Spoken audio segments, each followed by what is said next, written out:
দুনিয়ার সম্পদ, লোভ, লালসা এগুলো নিয়ে পড়ে থেকো না। এই যে আমাদের ফ্যামিলি, আমাদের বাচ্চা কাচ্চা, আমাদের এত টাকা পয়সার হিসেব, মাস শেষে বাড়ি ভাড়া, গ্যাসের বিল, এইটা সেটা, আপনি কি মনে করছেন যে আপনি চলে গেলে এগুলো থেমে থাকবে? কিছুই থেমে থাকবে না, সব চলবে আগের মতো, থাকবেন না আপনি। এজন্য শাহাদাত ফয়সাল ওনার ফেসবুকে সর্বশেষে লিখে গিয়েছিল, আমি হীন দুনিয়া, মানে এমন দুনিয়া যেটাতে আমি নাই, সব চলে, সকাল গড়িয়ে বিকেল হয়, শীত শেষে গ্রীষ্ম আসে, দিন শেষে রাত নামে, সব চলে, নাই শুধু আমি। চিল্লায় বলেন ঠিক কিনা? তো এজন্য এগুলি একটু ভাবেন। অনেক ব্যস্ত আমরা, এই দুনিয়ার পুরো জীবনটা এটা হচ্ছে লালসাময় একটা জীবন, লোভ, মরিচিকা, মায়াজাল। এই মায়াজালে আমরা আটকে আছি, ফলে মৃত্যুর কথা আমরা ভুলে গিয়েছি। পাগলের মতো ছুটছি, আরো টাকা লাগবে, আরো খ্যাতি লাগবে, আরো যশ লাগবে, আরো দাপট লাগবে। আমার এত টাকা দিয়ে কি হবে? এত সম্পদ দিয়ে কি হবে? এত ব্যস্ততা দিয়ে কি হবে তোমার? স্টপ, থামুন, অনেক হয়েছে, আন্না, থামুন। Take a rest, take a breath and think about death. Think that you have to go back to your Lord. একটু বসেন না, একটু ভাবেন যে আমাকে চলে যেতে হবে, চলে যেতে হবে। এই কোলাহল, এই ব্যস্ততা, এগুলো থাকবে, থাকবো না আমি। সাইয়েদনা ওমর ফারুক বলেছেন, মুতু ক্বাবলা আন তামুতু, মরার আগে একবার মরো। হাসিবু ক্বাবলা আন তুহাসাবু আলাইকুম, তোমার হিসাব নেওয়ার আগে তুমি একবার নিজের হিসাবটা করো না। কাগজ বের করে একটু লিখো না, কি কি ভালো কাজ করছিলা, যেগুলো দিয়ে নাজাতের ওসিলা হতে পারে, 1 2 3, আর কি কি আকাম কুকাম করছো দেখো না, লিখে দেখো তোমার অবস্থাটা কি। মরার আগে একবার মরো। মরার আগে খাটের মধ্যে শুয়ে শটান করে চোখ বন্ধ করে একবার মরার ভান করে দেখেন কেমন লাগে। চোখটা বন্ধ করেন আর ভাবেন আপনি নাই, কি কি হতে পারে ভাবেন। আপনার ছেলে মেয়েরা কান্না জুড়ে দিবে, আপনার প্রাণের স্ত্রী বিলাপ শুরু করে দিবে, বন্ধু বান্ধবের চিৎকার আর মাতম, স্থানীয় এলাকার মসজিদে ঘোষণা, অমুক এলাকার নিবাসী অমুক ভাই, অমুকের ছেলে অমুক দুনিয়ায় নাই। সব আত্মীয়রা চলে আসবে, ফেসবুকে স্ট্যাটাস দেয়া হবে, সবাই সবাইকে জানাবে বিকাল 4টায় অমুক হাই স্কুল ময়দানে আপনার জানাজা। ছুটে আসবে, সবাই ছুটে আসবে আপনাকে শেষ বিদায় দিতে, গুড বাই জানানোর জন্য, আল ওয়াদা, বিদায় জানাতে আসবে সবাই। 4 তাকবীর দিয়ে আপনার জানাজা হবে, অশ্রুসিক্ত জানাজায় আপনার বিদায় হবে। কাঠের খাটিয়ার মধ্যে করে কাঁধে তুলে আপনারে কবরে নেওয়া হবে, আগে থেকে খুঁড়ে রাখা কবরটার মধ্যে আপনারে বিছিয়ে দেয়া হবে, বাঁশের কচি দিয়ে তার উপরে মাটির চাপা দিয়ে সব চলে যাবে। ভাবেন না একবার চোখ বন্ধ করে, this is the circle of life, this is the nature of life. এটা সবার হবে, আমার হবে, আপনার হবে। এত মায়া, এত ভালোবাসা কই যাবে? কেউ থাকবে না, সবাই আপনার অন্ধকার কবরে রেখে দিয়ে চলে আসবে। উপরে বাঁশের কঞ্চি, তার উপরে মাটির চাপা, অন্ধকার আর অন্ধকার। এই অন্ধকার যেন শেষ হতে চায় না, শুধুই অন্ধকার, ঠিক কিনা? এজন্য আমাদের চলে যেতে হবে। দাদা গেল, চাচা গেল, মামা গেল, আমাদেরকেও যেতে হবে, জোরে কোন ঠিক কিনা? একদিন মাটির ভেতরে হবে ঘরে মন আমার, কেন বান্ধ দালান ঘর, প্রাণ পাখি উড়ে যাবে পিঞ্জর ছেড়ে,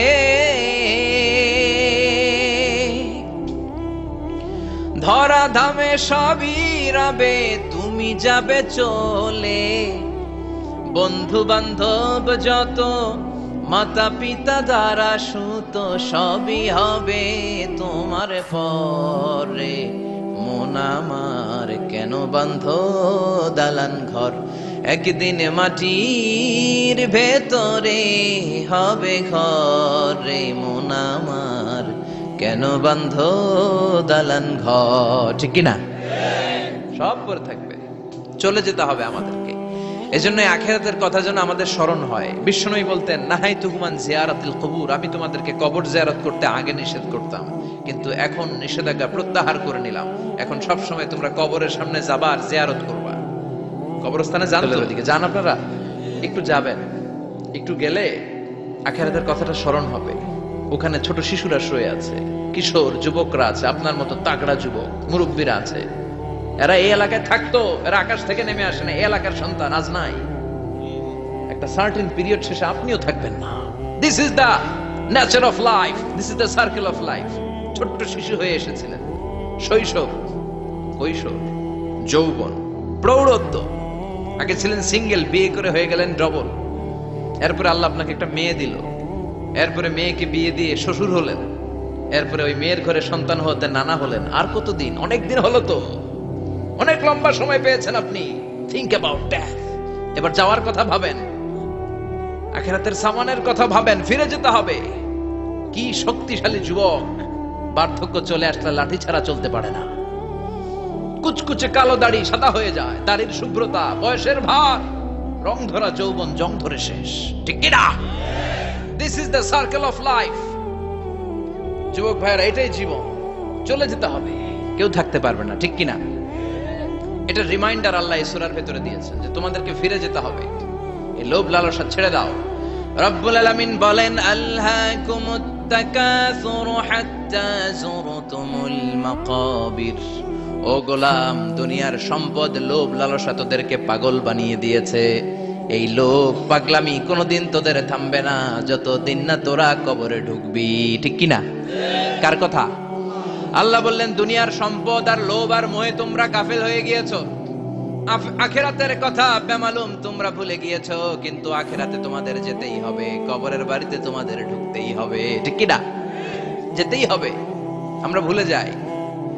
আলহাকুমুত তাকাসুর, অতিরিক্ত পাওয়ার লোভ, বেশি বেশি খাওয়ার লোভ, বেশি বেশি জমানোর লোভ মানুষকে গাফেল বানিয়ে দিয়েছে। এটা মানুষের স্বভাব। আরো চাই, আরো চাই, এই স্বভাবটা আছে না নাই? এই আরো আরো আরো চাই, এই স্বভাবটাই মানুষকে কুড়ে কুড়ে শেষ করে দিয়েছে। এত লাগবে কেন তোমার? চাহিদার কোনো শেষ নাই। Unlimited demand of human being. যার আছে বেশি তার চাই বেশি। যার সাইকেল আছে তার হুন্ডা চাই, হুন্ডা আছে তো প্রাইভেট কার চাই, প্রাইভেট কার আছে তো প্লেন চাই, প্লেন আছে তো হেলিকপ্টার চাই, হেলিকপ্টার আছে তো ওইটা চাই, ওইটা আছে তো সেটা চাই। ঠিক কিনা? এলাকার মেম্বার যে হয়েছে চেয়ারম্যান হতে চায়, আছে না নাই? চেয়ারম্যান সাহেব এমপি হতে চায়, আছে না নাই? এমপি সাহেব মন্ত্রী হতে চায়, আছে না নাই? মন্ত্রী সাহেব প্রধানমন্ত্রী হতে চায়, আছে না নাই? কিন্তু এই দেশে সুযোগ নাই। কথা কন। এই দেশে প্রধানমন্ত্রী সিলেক্টেড। 2-3 জনের বাইরে কেউ প্রধানমন্ত্রী হইতে পারবি না। ঠিক কিনা? আমার এই জীবনে তো আমি 2-3 জনই দেখলাম। বেগম খালেদা জিয়া, মাননীয় প্রধানমন্ত্রী শেখ হাসিনার ছোট্টবেলা দেখেছি এরশাদকে, আমরা তখন ছোট। তো মানুষের চাহিদার কোনো শেষ নাই। যার আছে বেশি তার চাই বেশি। এজন্য বিষ্ণু বলেছেন, উনজুরু ইলা মান হুয়া আসফালা মিন। তোমার চেয়ে যে খারাপ আছে ওর দিকে তাকাও। ওয়ালা তানজুর মান হুয়া আ'লা মিন। তোমার চেয়ে যে ভালো আছে ওর দিকে তাকায়ও না, তোমার চেয়ে যে খারাপ অবস্থানে আছে ওর দিকে তাকাও। অনেকে নিজের অবস্থান নিয়ে সুখী না, এরকম আছে না নাই? আল্লাহ আমার এটা দিল না রে, ওইটা দিল না রে, পাইলাম না রে, কিচ্ছু হয় না, কি করব জীবনে, হতাশ। আসলে আছে কিন্তু অনেক কিছু, শুকরিয়া নাই, টাকা। ঠিক কিনা? নিজের অবস্থান নিয়ে সুখী না, কিন্তু অনেক লোক আছে তারা আপনার অবস্থানে পৌঁছতে চায়। তাদের দিকে তাকিয়ে দেখেন, আপনি যে অবস্থানে আছেন এই অবস্থানে পৌঁছাটা অনেকের কাছে স্বপ্ন। তারা প্রতিনিয়ত সংগ্রাম আর স্ট্রাগল করে যাচ্ছে আপনার অবস্থানে পৌঁছতে, আর আপনি এটা নিয়ে সন্তুষ্ট না। শেখ সাদির নাম শুনেছেন? বালাগাল উলা কাশাফাত দুজা, এই কবিতাটার রচয়িতা, ইরানের বিখ্যাত এক কবি। উনি একবার আর্থিক সমস্যার মধ্যে দিয়ে সময় কাটাচ্ছেন। টাকা নাই, পয়সা নাই, পায়ে দেওয়ার মতো জুতা নাই। উনি খুব দুঃখ পেলেন, হায় রে, আমি ইরানের এত বড় কবি, আমার পায়ে দেওয়ার মতো জুতা নাই। দুঃখ ভরা মন নিয়ে রাস্তায় হাঁটতে বেরোলেন। হাঁটতে হাঁটতে হঠাৎ দেখলেন একটা লোক শুয়ে শুয়ে কাঁদছে। ওই লোকটার 2টা পাই নাই, পাই নাই। উনি সেজদায় পড়ে গেলেন, আল্লাহর কাছে ক্ষমা চাইলেন, আল্লাহ অনেক দিয়েছো, শুকর আলহামদুলিল্লাহ। এজন্য যেই পরিস্থিতিতেই থাকি না কেন আমরা কি পড়বো? জোরে বলেন, কি পড়বো? এজন্য আল কানাতু মিনাল ইসলাম, অল্পে তুষ্ট থাকার নাম হলো ইসলাম। সম্পদ লাগবে কিন্তু সম্পদের পাহাড় লাগবে না। ঠিক কি না? অল্প খান, অল্প পড়েন, অল্প জামান, অল্পের ভেতরে বরকত ঢুকায়া দিছে কে? দেখবেন যাদের সম্পদ অল্প তারা সুখী বেশি। জরিপে এটা দেখা গিয়েছে, অনেক সার্ভেতে এটা এসেছে, যারা সম্পদশালী এরা দুঃখী বেশি। এদের দুঃখ বেশি, টেনশন বেশি। খুব স্বাভাবিক, টাকা যার বেশি রোগ তার বেশি, টাকা যার বেশি টেনশন তার বেশি। টাকা যার বেশি ঘরে শান্তি তার কম, আছে না নাই? ঘরের ভেতরে অশান্তি, ছেলে কথা শোনে না, ছেলে টানে গাঞ্জা, মেয়ে করে পরকিয়া, আছে না নাই? স্ত্রী কথা শুনে না, ভালোবাসা নাই, ঘরটা জাহান্নামের টুকরা। রোগ বালাই, এক একটা হসপিটাল বিল পরিশোধ করতে মাসে 5 লাখ 10 লাখ, আছে না নাই? কিছু খেতে পারে না, ডাক্তার একেবারে ডায়েট মেনু বেঁধে দিয়েছে। ডায়েট, ভেরি ডায়েট মেনু, এটা এটা এটা এটা কিছুই খাবেন না, শুধু গরু খাবেন না, খাসি খাবেন না, চিংড়ি খাবেন না, খালি ঘাস খাবেন, ইচ্ছে মতো ঘাস খাবেন, মানে ঘাস জাতীয় যত আইটেম আছে সব খাবেন, শাক খাবেন, সবজি খাবেন, সালাদ খাবেন, গরু চিংড়ি মুরগি গোশত ইলিশ কিছু খেতে পারে না। তাহলে রোগ বেশি, খাওয়ার মজা নাই, ঘরে সাংসারিক শান্তি নাই, খালি ব্যারাম আর ব্যারাম, ঠিক কিনা? কিন্তু সম্পদের পাহাড় গড়েছে। আর অল্প যারা খায়, অল্প পড়ে, রিকশাওয়ালা কুলিওয়ালা, অল্প বেতনের চাকরি, কিন্তু হক হালালি মেনে চলে, দেখবেন শান্তি আছে অনেক। হ্যাঁ, বাসা ভাড়া দেয়, ফ্যামিলি চালায়, বাচ্চাদের স্কুল বিল, এরপরও মাস শেষে 1-2 হাজার টাকা হাতে থেকে যায়। আর ওর প্রতি মাসে 10 কোটি টাকা ইনকাম, তারপরও ব্যাংকের ঋণ আছে না নাই? সুখ কারে বলে? কিভাবে আপনি সুখকে ডিফাইন করবেন? সুখ তো টাকায় কিনা যায় না, শান্তি টাকা দিয়ে হয় না, শান্তি দেওয়ার মালিককে। শান্তি আছে অল্প খেয়ে শুকর করার মধ্যে, শান্তি আছে আলহামদুলিল্লাহর মধ্যে। চিল্লায় বলেন ঠিক কিনা? এজন্য অল্প খাবো, অল্প পড়বো, অল্প জামাবো, অল্পের ভেতরে বরকত দিয়েছে কে?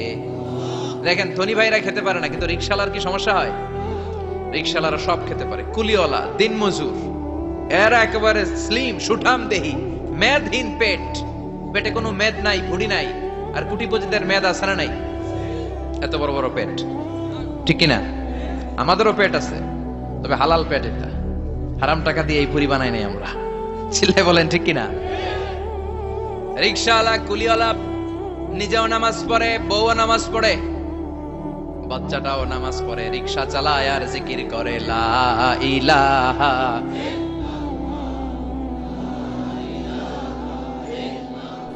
লা ইলাহা ইল্লাল্লাহু মুহাম্মাদুর রাসূলুল্লাহ সাল্লাল্লাহু। সুখ আর শান্তি, তাদের ঘরে সুখ। ধনী কোটিপতি ভিআইপি সিআইপিস, এদের রাতে ঘুম নাই, 1 ঘন্টা ঘুমানোর জন্য 4টা ট্যাবলেট খাওয়া লাগে, এরকম আছে না নাই? কিন্তু ঘুমের জন্য যে ট্যাবলেট খাওয়া লাগে রিকশাওয়ালা এটা জানেই না। ওর যেখানে রাইত ওইখানেই ওর মাথা বিছনায় লাগতে দেরি, ওর ঘুম আসতে দেরি হয়, ওর ঘুমে নাকের ডাকের আওয়াজে ট্রাকের ইঞ্জিনও ফেল। সুবহানাল্লাহ পড়েন। এজন্য অনেক বেশি সম্পদের পাহাড় করা লাগবে, এই চিন্তা যেন আমাদের মাথায় না আসে। চিল্লায় বলেন ঠিক কিনা? এজন্য রব্বুল আলামিন বলেন আলহাকুমুত তাকাসুরু হাত্তা যুরতুমুল মাকাবির। বেশি বেশি সম্পদ উপার্জনের আকাঙ্ক্ষা তোমাদেরকে আখিরাত থেকে গাফেল বানিয়েছে। এই গাফলতি কশিন কালেও তোমাদের কমবে না যতক্ষণ না তোমরা কবরে ঢুকবা। হাত্তা যুরতুমুল মাকাবির, মাকবারাতুনের প্লুরাল মাকাবির, যতক্ষণ না কবরে না ঢুকবা, কবরস্থান তোমার আবাসস্থল না হবে, ততক্ষণ পর্যন্ত এই চাই চাই মানসিকতা কমবে। মানুষের স্বভাব হলো আরো চাই, আরো চাই, আরো চাই করে ফকিরেরা। কারা? আল্লাহ গালি দিয়ে বললেন তোরা সব ফকিরনি। তোরা কি? ইয়া আইয়ুহান নাসু আনতুমুল ফুকারাউ ইলাল্লাহ ওয়াল্লাহু হুয়াল গানিয়ুল হামিদ। সুবহানাল্লাহ পড়েন। আল্লাহ ডেকে বললেন গোলাম আনতুমুল ফুকারা ইলাল্লাহ, তোমরা সবাই ফকির, ধনী হলো একজন, তিনি কে? আল্লাহ শুধু ধনী। আর মানুষের স্বভাব হচ্ছে আরো চাই, আরো চাই। ওর 2 তলা বিল্ডিং, আমার 3 তলা লাগবে, ওর 2টা গাড়ি আছে, আমার 3টা লাগবে, আছে না নাই? বিশ্বনবী বললেন কিয়ামতের আগ দিয়ে মানুষের মধ্যে আকাঙ্ক্ষায় প্রতিযোগিতা বেড়ে যাবে, প্রতিযোগিতামূলক টেন্ডেন্সি। কার চেয়ে কে বড় হতে পারে, কার চেয়ে কে বেশি টাকার পাহাড় বানাতে পারে, আছে না নাই? বিশ্বনবী বললেন ওয়া আনতারাল হুফাতাল উরাতাল আলাতা রিয়া আশ-শাইয়াতা তাওয়ালুনা ফিল বুনিয়ান। কিয়ামতের আগে এমন কিছু লোক যাদের গায়ে দেওয়ার মতো জামা ছিল না, পায়ে দেওয়ার মতো জুতা ছিল না, পেটে দেওয়ার মতো খাবার ছিল না, সমাজের কেউ তাদেরকে চিনত না। হঠাৎ করে এই লোকগুলো ধনী হয়ে যাবে। And they will start to construct, they will compete to construct high rises building in the cities. শহরে গ্রামে এরা বড় বড় বিল্ডিং বানানো শুরু করবে। এই উঁচা উঁচা বিল্ডিং আমাদের সমাজে আছে না নাই? কৃষ্ণপুরে 2 তলা 3 তলা বিল্ডিং আছে নি? আছে। আজ থেকে 20 বছর আগে ছিল? আমি তো 20 বছর আগে যখন আসছি কিছুই ছিল না, খালি পানি আর পানি। আর এখন 2 তলা 3 তলার অভাব নেই। গরিপুর পাশে না আপনাদের? এদিকে গরিপুর। গরিপুরে যে বিল্ডিং আছে বাংলাদেশেও নাই, ঠিক কিনা? সারা বাংলাদেশের সবচেয়ে দামি জায়গা হচ্ছে গরিপুর বাজারের জায়গা, জানেন এটা? বসুন্ধরা, গুলশান, বনানী, বাড়িধারা, উত্তরার 3-4 ডবল দাম এই জায়গার, ঠিক কিনা? বিল্ডিং এর পর বিল্ডিং। আমি যখন ঢাকা যাই দেখি গরিপুর আসতেছে, মানে গরিপুরের বিল্ডিং আর শহরগুলো আস্তে আস্তে হাইওয়ের পাশাপাশি চলে আসতেছে। প্রতি বছর আইসা দেখি কিছু আগাইছে, 2-3 বছর পরে এইটা একেবারে হাইওয়ের সাথে চলে আসবে। খেয়াল করছেন? ঢাকা যাওয়ার সময় গরিপুর আগাইতেছে, খালি গরিপুরের বিল্ডিং, গরিপুরের শহর আগাতে আগাতে আগাতে ঢাকা চট্টগ্রাম মহাসড়কের কাছাকাছি চলে আসছে। এই যে বিল্ডিং বানানোর প্রতিযোগিতা, কুমিল্লা শহরে আজ থেকে 20-25 বছর আগে 5 তলা 6 তলা একটা বিল্ডিং ছিল না, এখন 10 তলা 20 তলা আছে না নাই? ঢাকায় আজ থেকে 20 বছর আগে 10 তলা বিল্ডিং খুঁজে পাইতেন আপনি? নাই। গোটা বিশ্বব্যাপী এখন টাওয়ার বানানোর প্রতিযোগিতা। বিশ্বনবী বললেন এদের কোনো টাকা ছিল না। পৃথিবীর সবচেয়ে বড় টাওয়ার এখন আরব দেশে, এদের কোনো টাকা ছিল না। আরব দেশের সৌদি আরব, কাতার, কুয়েত, বাহরাইন এখন স্বর্ণ আর তেলের খনি পেয়ে আল্লাহরে ভুলে যায়। এদের খাওয়ার মতো কিছু ছিল না। এদেরকে আমার দাদারে শুনতাম বলতো কাবলিওয়ালা, বলতো কি বলতো? এদেশে আসতো জায়নামাজ, তসবিহ ছড়া, খেজুর টেজুর বিক্রি করার জন্য। এরা জেলে পাড়ার লোক ছিল।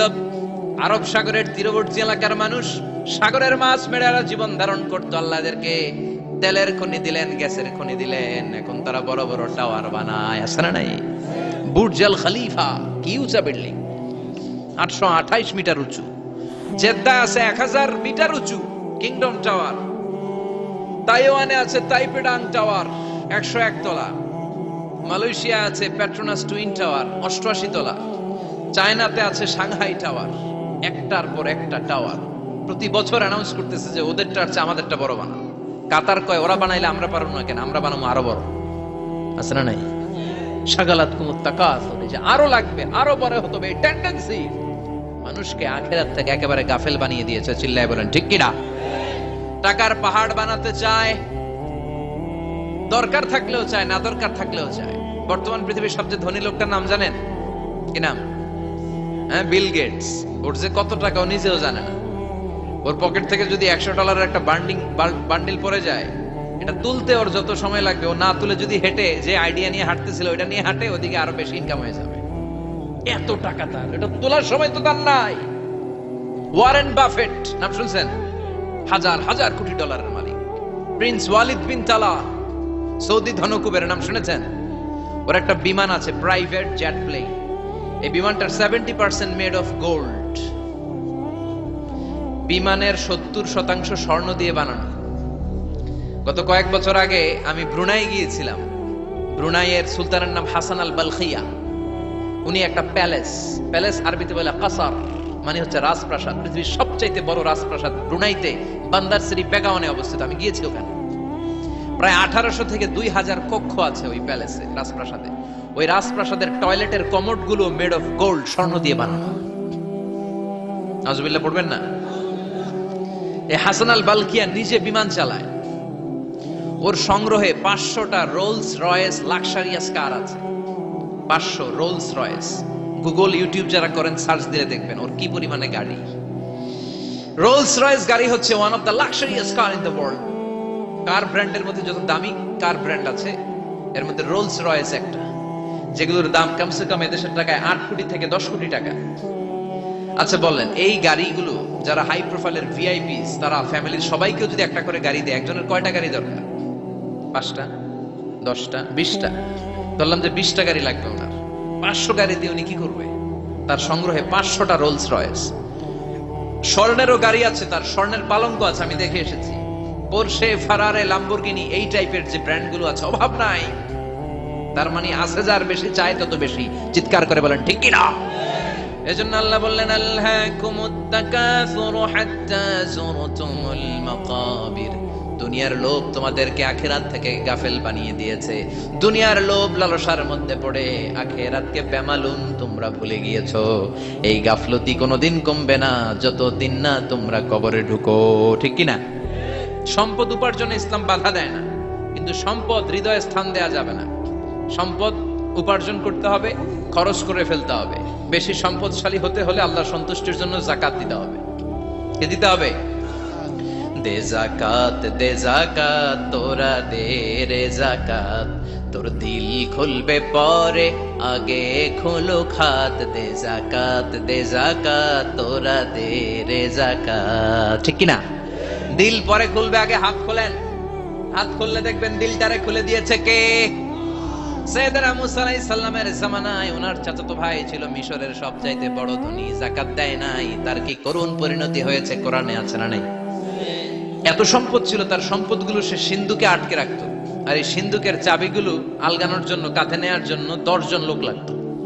সিন্ধুক কাঁধে নেওয়ার জন্য, সিন্ধুকের চাবির গোছা কাঁধে নেওয়ার জন্য কয়জন? তাহলে কি পরিমাণ সম্পদ ছিল? সাইয়েদনা মুসা বললেন, সম্পদের মালিক তুই হস নাই, আল্লাহ বানাইছে। কারণ বলে, ইন্নামা উতিতুহু আলা ইলমিন ইনদি, আল্লাহ আমারে সম্পদ দেয় নাই, আমি আমার মেধা খাটিয়ে সম্পদ বানিয়েছি। যাকাত আমি দিব না। মুসা বললেন, তাহলে আযাবে পড়বি। কারণ কয় পারলে আযাবানো। আল্লাহ বললেন, ফাখাসাফনা বিহি ওয়া বিদারহিল আরদ, ও মুসা নিরাপদ দূরত্বে চলে যাও, এখনই ভয়ঙ্কর ভূমিকম্প হবে, আযাব দেব।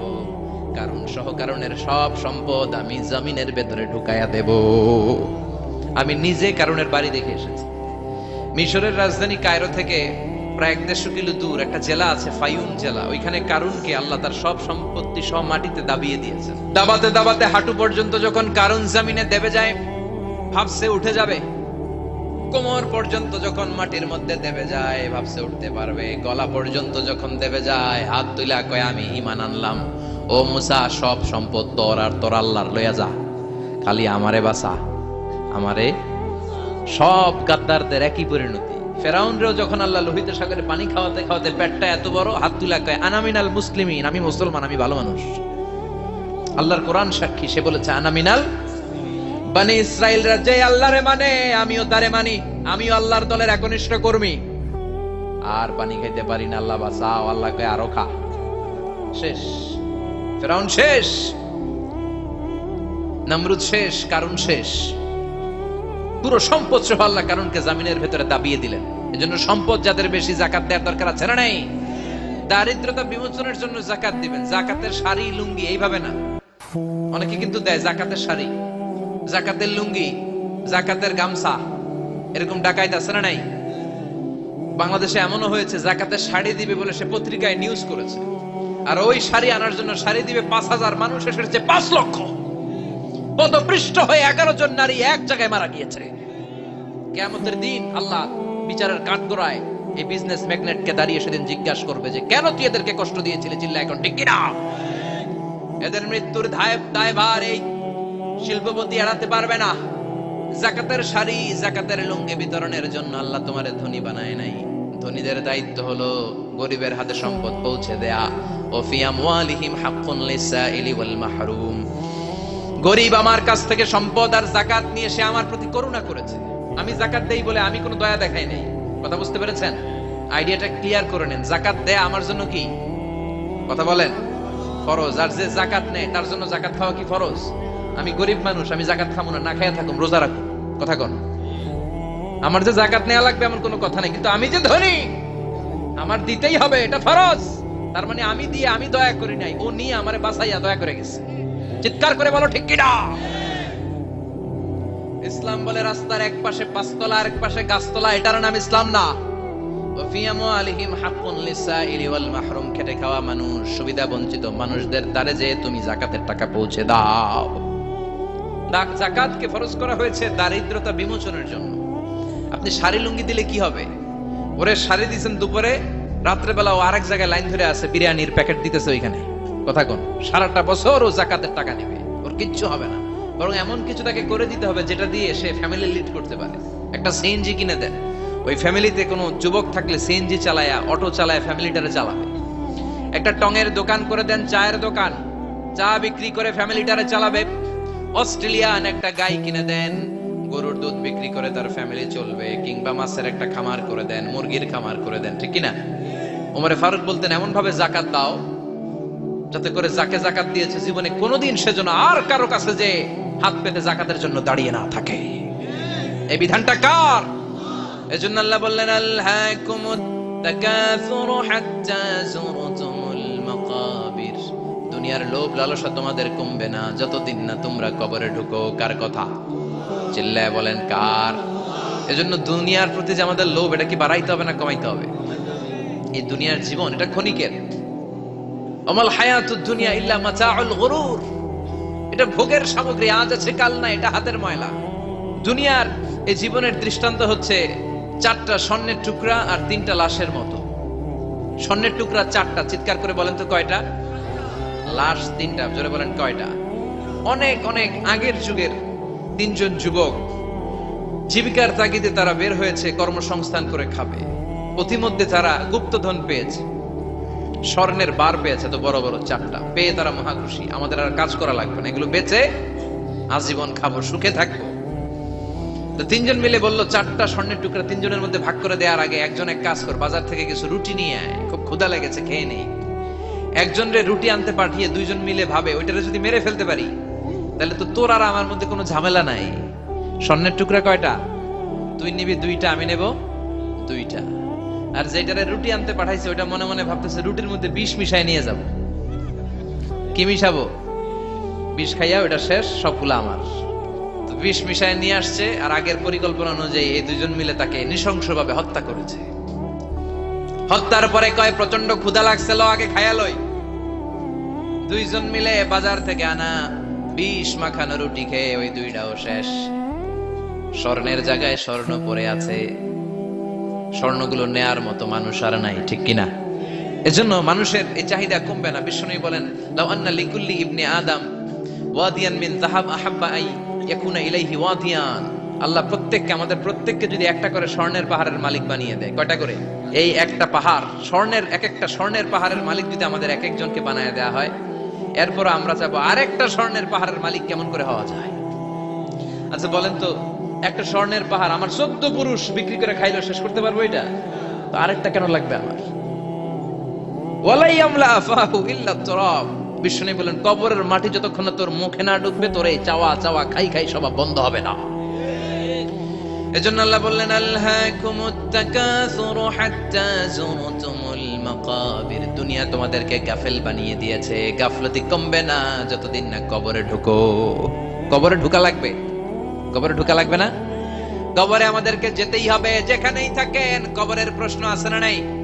অনেকে বলে হুজুর বিমান হামলায় মারা গিয়েছে, বিমান জ্বলে পুড়ে ছাই হয়ে গিয়েছে, তার কবর কোথায়?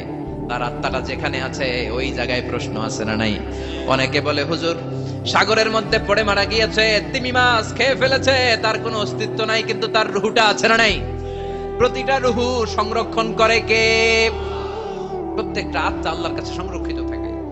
প্রতিটা রুহু, প্রতিটা মানুষ মালাকুল মাউতকে দেখতে পায়। আপনিও দেখবেন, আমিও দেখব। মুমিনদের কাছে এসে মালাকুল মাউত একজন যুবকের বেশে সাদা ধবধবে জুব্বা পরে সুগন্ধি মেখে মুমূর্ষ ব্যক্তির শিয়রে বসে বসে বলে ইয়া আইয়াতুহান নাফসুল মুতমাইন্না, হে প্রশান্ত আত্মা, উখরুজি ইলা মাগফিরাতুল্লাহি ওয়া রিদওয়ানি, আল্লাহর ক্ষমা আর দয়ার দিকে বের হয়ে আসো। বলা মাত্রই মুমিনের আত্মাটা স্মুথলি বের হয়ে আসে। কাফান মিন আকফানিল জান্নাহ, হানুত মিন হানুতিল জান্নাহ, জান্নাত থেকে আনা সুগন্ধি কাফনের মধ্যে পেঁচিয়ে তিনি রূহটাকে নিয়ে ইল্লিনে চলে যায়। সরাসরি দেখে মালাকুল মাউতকে। আর যারা ইসলাম বিরোধী, কোরআন বিরোধী, তাদের সামনে এসে মালাকুল মাউত ত্রাস সৃষ্টি করে। আগে ধমক। হাইওয়েতে মাঝে মাঝে ডাকাতি হয় না? বাসগুলোর মধ্যে যখন ডাকাতি হয়, বাসে থাকে 50 জন, ডাকাত ঢুকে 5 জন, এই 5 জনের ভয়ে সবগুলো পেশাব করে দেয়। কারণ ত্রাস সৃষ্টি করে। এসেই চাইনিজ কুড়াল দিয়ে আগে কুবায় দেয় 4-5 জনের। রক্ত দেখে কি দেওয়ার সব আগে রেডি করে রাখে। মালাকুল মাউত এসে কাফের নাস্তিক মুশরিকদের সামনে সেরকম একটা ত্রাস সৃষ্টি করে, ভয়ে লোকটা কাঁপতে থাকে। ওর কাছে ভদ্র ভাষায় কথা বলে না, সুন্দর জামা পরে আসে না, কালো কুচকুচে চেহারা, ভয়ঙ্কর একটা রূপ নিয়ে, আকৃতি নিয়ে ইসলাম বিরোধীদের মাথার সামনে আসে, দুর্গন্ধযুক্ত চেহারার দেহ নিয়ে ধমক দিয়ে বলে ও পাপাত্তা, ইয়া আইয়াতুহান নাফসুল খাবিসা উখরুজি ইলা গাদাবিল্লাহ, এ পাপাত্তা, আল্লাহর রাগ, ক্রোধ আর গজবের দিকে বের হয়ে আয়। মুমিনের আত্মা বলার সাথে সাথে যেমনি মুমিনের দেহ থেকে বের হয়ে জান্নাতি কাফনের ভেতরে ঢুকে, কাফেরদের আত্মাও কি এরকম তাড়াতাড়ি বেরোতে চায় নাকি? কাফেরদের আত্মা বেরোতে চায় না, ডানে দৌড় বায়ে দৌড়, সামনে দৌড়, পেছনে দৌড়। আহা, দৌড়াদৌড়ি করে মালাকুল মাউত এটাকে টেনে হিচড়ে, একটা জীবিত ছাগলকে জবেহ না করে, জবাই না করে, তার চামড়া উল্টা দিকে টেনে হিচড়ে বের করলে ছাগলটা যত কষ্ট পায়, এর চেয়ে কমসে কম 70 গুণ বেশি কষ্ট দিয়ে কাফের, মুশরিক আর গাদ্দারদের রূহ কবজ করা হয়। আল্লাহ, এই পরিস্থিতি থেকে তুমি আমাদের বাঁচাও। মুমিনদের রূহ যেমনি কবজ হয়, ওইভাবে রূহ কবজের ব্যবস্থা করে দিও। ইমানের মৃত্যু নসিব করে দিও, শাহিদি মৃত্যু নসিব করে দিও। আমাকে শহীদ করে সেই মিছিলে শামিল করে নিও, যে মিছিলের নেতা মীর হামজা খোবায়েবে খাব্বাব, আল্লাহর কাছে ছিল অতি প্রিয়, শামিল করে নিও। আমাকে শহীদ করে সেই মিছিলে শামিল করে নিও। পড়েন আমিন। আর জোরে পড়েন আমিন। তার মানে বিমান দুর্ঘটনায় হোক, কিংবা লঞ্চ ডুবিতে হোক, কিংবা আগুনে পড়ে হোক, কিংবা আত্মঘাতী হামলায় হোক, যে যেখানেই মারা যায়, কবরের 3টা প্রশ্ন তার জন্য আছে না নাই? ইসলাম বিরোধীদের জন্য প্রশ্ন 3টা, আপনারা যারা মুমিন তাদের জন্য 4টা, আপনাদের জন্য একটা বেশি। আলহামদুলিল্লাহ। কোন কবরে এসে প্রথম প্রশ্ন করবে মুনকার নাকির, যখন চলে আসবে 40 কদম, যখন আত্মীয় স্বজনরা লাশটাকে কবরের মধ্যে দিয়ে 40 কদম চলে যায়, তখনই ফেরেশতা চলে আসে। আহা, শেষ, সব শেষ। এসেই পরীক্ষা শুরু। মার রব্বুক, তোর রবের নাম কি? চিল্লায় বলেন, আমাদের রবের নাম কি? আমরা বলবো রব্বি আল্লাহ, আল্লাহ আমারে রব। দমে দমে তনু মনে তারি অনুভব। পড়েন, আল্লাহ আমারে রব। তোমার দুনিয়াতে আমি যেদিকে তাকাই, অথই নিয়ামতে ডুবে আছি সবাই। পাখপাখালির গানে শুনি তাসবিহ কল রব, তাসবিহ কল রব, আল্লাহ আমারে রব। প্রথম প্রশ্ন, তোমার রব কে? আমরা বলবো আমাদের রব আল্লাহ। দ্বিতীয় প্রশ্ন, ওমা দীনু, তোমার ধর্মের নাম কি? আমরা কি বলবো? তৃতীয় প্রশ্ন, বিশ্বনবীর চেহারা দেখিয়ে বলা হবে আতারিফু হাদার রাজুল, এই লোকটারে চিনো নাকি? আমরা বলবো চিনি, আমাদের প্রাণের নবী। ঠিক কি না? চাঁদের চেয়ে সুন্দর তুমি নবী আমার কামলিহি ওয়ালা, দু জাহানের বাদশাহ তুমি প্যারা নবী সাল্লে আলা, চাঁদের চেয়ে সুন্দর তুমি নবী আমার কামলিহি ওয়ালা। ঠিক কি না? 3টা প্রশ্নের যথাযথ উত্তর যখন দিয়ে দিলেন, আপনার জন্য অতিরিক্ত আরেকটা প্রশ্ন করা হবে, ওয়ামা ইলমুক, তোমার নলেজ কি? 3টা প্রশ্নের উত্তর যে তুমি করতে পারলা, কিভাবে পারলা, কেমনে জানলা? নকল করে বলছো নাকি জেনে বুঝে আসছো? নকল হয় না? নকল হয়? কৃষ্ণপুরে নকল নাই না? এখন মনে হয় এগুলো একটু কমছে। একটা সময় ছিল অনেক নকল হইতো। পাঞ্জাবের ভিতরে নকল, পকেটে নকল, টুপির ভিতরে নকল, মৌজার ভিতরেও নকল। এমনকি মেয়েরাও নকল করে পরীক্ষার হলে আসে না নাই? স্কেলের মধ্যে লিখে নিয়ে যায়, হাতের মধ্যে লিখে নিয়ে যায়, ওড়নায় লিখে নিয়ে যায়, কাপড়ে লিখে নিয়ে যায়, আসে না নাই? ফেরেশতারা বলবে নকল করছো নাকি? কেমনে জানলা? 3টা প্রশ্নের উত্তর তুমি কেমনে বললা? আল্লাহ তোমার রব, ইসলাম তোমার ধর্ম, এই লোকটা বিশ্বনবী, কেমনে চিনলা? আপনাকে তখন বলতে হবে আমি কোরআন থেকে শিখেছি, আমি হাদিস থেকে শিখেছি, আমি ইসলাম জেনে বুঝে মেনেছি, আমি আন্দাজে কোথাও ঘুরি নাই। চিল্লা এখন ঠিক কিনা? আপনাকে বলতে হবে, এজন্য শিখতে হবে, প্রতিনিয়ত ইসলাম সম্পর্কে জানতে হবে, আখের গোছাতে হবে, জীবনটাকে আলোকিত করতে হবে। চিল্লায় বলেন ঠিক কিনা? 4টা প্রশ্নই যখন হয়ে গেল, ফেরেশতারা বলবে আহলান ওয়া সাহলান ওয়া মারহাবান বিক, খোশামদেদ, কংগ্রাচুলেশন, খোশামদেদ, কংগ্রাচুলেশন, সব প্রশ্নের উত্তর তুমি পেরেছো। ফায়ুফসাহু লাহু কবরুহু 70 যিরান, আপনার কবরটারে 70 হাত লম্বা করে দেয়া হবে। ওয়ায়ুফতাহু লাহু বাবুন ইলাল জান্নাহ, আপনার কবর থেকে জান্নাতের দিকে দরজা খুলে দেয়া হবে। ওয়ায়ুলবাসু মিন লিবাসি আহলিল জান্নাহ, জান্নাতের 2টা রেশমি কাপড়ের পোশাক এনে আপনারে পরিয়ে দেয়া হবে। আর বলা হবে নাম কানাউমিল আরুস, ঘুমাও, sleep, you should get some sleep now, তোমাকে লম্বা সময় পাড়ে দিতে হবে, ঘুমাও। কানাউমিল আরুস, যেমনি বর বাসর রাতে আরামসে ঘুম দেয়, বাসর রাতে যেমনি বর কনেকে নিয়ে মধুর ঘুম দেয়, তুমিও ঘুমাও, কেউ তোমার ঘুম ভাঙবে না। মালাক ইসরাফিলের কিয়ামতের জন্য ইসরাফিলের সিংহায় যে ফুৎকার আছে, ওই ফুৎকার ছাড়া কোনো কিছুই তোমার ঘুম ভাঙাতে পারবে না। আলহামদুলিল্লাহ পড়েন। আল্লাহ আমরাও যেন 4টা প্রশ্নের উত্তর দিয়ে লম্বা একটা ঘুম দিতে পারি, পড়েন আমিন। ওয়া আম্মাল কাফির ওয়া আহলুশ শিমাল, আর ইসলাম বিরোধী যারা, তাদের সামনে আসবে মালাকান আসওয়াদান আজরাকান, কৃষ্ণ বর্ণের দেহ, নীলাভ বর্ণের দুটো চোখ, গায়ের রং কালো, চোখের রং নীল। দেখতে কেমন লাগে? আলিফ লাইলার ভূতের মতো। কথা কন। গায়ের রং কালো, চোখের রং নীল। ফেরেশতা দুইটা আসবে, এসে ত্রাস সৃষ্টি করবে, এসে বলবে, বল তোর রবের নাম কি? মার রব্বুক। ইসলাম বিরোধী মুশরিক কাফের নাস্তিক এরা বলবে, আমি জানি না আমার রবকে, আমি জানি না। আমি তো আজীবন শুধু চেয়ার করেছি, মদ খেয়েছি, আমি ধর্ষণে সেঞ্চুরি করেছি দুনিয়ার বুকে, আমি টেন্ডারবাজি করেছি, চাঁদাবাজি করেছি, আমি মাস্তানি করেছি। আমার দাপটে এলাকার ইসলাম প্রিয়রা বাসায় ঘুমাতে পারে না। আমি ছিলাম টেন্ডারবাজ, আমি ছিলাম গডফাদার, সন্ত্রাসীদের লিডার, আমি ছিলাম ডন 1 2 3 সব, আমি ছিলাম ডনের ডন, আমি ছিলাম মাস্তান রংবাজ। রব টপ কি আমি তো জানি না। লাদ্রি লাদ্রি আমার জিজ্ঞেস করো না। আবার প্রশ্ন করা হবে, ওয়ামা দীনুক, তোর ধর্মের নাম কি? বলবে লা আদরি, আমার কোনো ধর্ম নাই, আমার কোনো ধর্ম নাই, আমি শুধু মৌজ মাস্তিতে ছিলাম, আমি আনন্দ ফুর্তি করেছি, ইসলাম নিয়ে আমার মাথা ব্যথা ছিল না। আজীবন ইসলামরে আমি বাস দিয়েছি, চিল্লায় বলেন ঠিক কিনা? ইসলাম বিরোধীদের সাথে ছিল আমার চলাফেরা, আমার সব সাঙ্গ পাঙ্গ ছিল গুন্ডা বদমাশ ইসলাম বিরোধী। রব কি, ইসলাম কি, এগুলো আমি জানি না। আমার এগুলো জিজ্ঞেস করো, ধর্ম কি আমি জানি না, আমি কিচ্ছু মনে করতে পারছি না।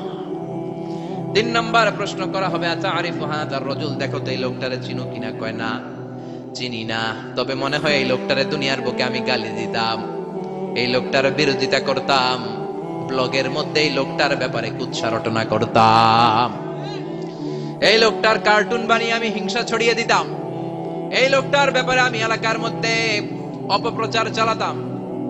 ফেরেশতারা বলবে, তাই? এই ছিল তো ডিউটি। তারা এখনই আমাদের খেলা শুরু, এখনই শুরু। ফায়ুতরাকু বিমাতারিকা মিন হাদিদ, লোহার একটা হাতুড়ি দিয়ে মাথা থেকে পা পর্যন্ত পিটানো হবে, পিটিয়ে ওর গোশতর হাড্ডিগুলোকে থেতলে ফেলা হবে। ওয়ায়ুকালু লিল আরদি ইলতাইমি, কবরের দুই পাশের মাটিরে বলা হবে, এবারে দুই দিক থেকে তোরা চাপ দে। চাপ দেয়া হবে, ধাক্কা ধাক্কি করেও সে সুবিধা করতে পারবে না। মাটি আস্তে আস্তে আস্তে আস্তে দেহের দুই দিকে লেগে এমন জোরে দুইটা চাপ দিবে, ফাতাখতালিফা আতলাউহু, তার ডান পাশের পাজরের হাড্ডি বাম দিকে ঢুকে যাবে, বাম দিকের হাড্ডি ডানে চলে যাবে।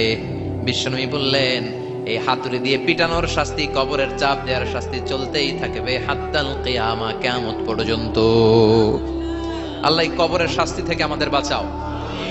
আমরা এই আযাব পেতে চাই না, আমরা যেন ঠিকভাবে কবরের 4টা প্রশ্নের উত্তর করে দিয়ে লম্বা ঘুম দিতে পারি। আল্লাহ তুমি তৌফিক দাও। এজন্য আল্লাহ বললেন, গোলাম দুনিয়া নিয়ে পাগল হয়ে থেকো না, এই দুনিয়ার জীবন আসল জীবন নয়, আসল জীবন হলো কবরের জীবন। জোরে বলেন ঠিক কিনা? এই জন্য মাঝে মাঝে কবরে যাবেন, কবরস্থানে দাঁড়িয়ে চিন্তা করবেন, এই জায়গায় আমারও আসতে হবে। দিন যাবে, রাত আসবে, বৃষ্টি হবে, শীত আসবে, কেউ আমার দেখতে আসবে না, একা থাকতে হবে, একা, বড় একা, অন্ধকার, বড়ই অন্ধকার। ওই কবরের জীবনের সামান গোছানোর দরকার আছে না নাই? ওই কবরে সুখে শান্তিতে থাকতে চাইলে নামাজ পড়ার দরকার আছে না নাই? কোরআন পড়ার দরকার আছে না নাই? ছেলে মেয়েগুলোরে মানুষের মতো মানুষ করার দরকার আছে না নাই?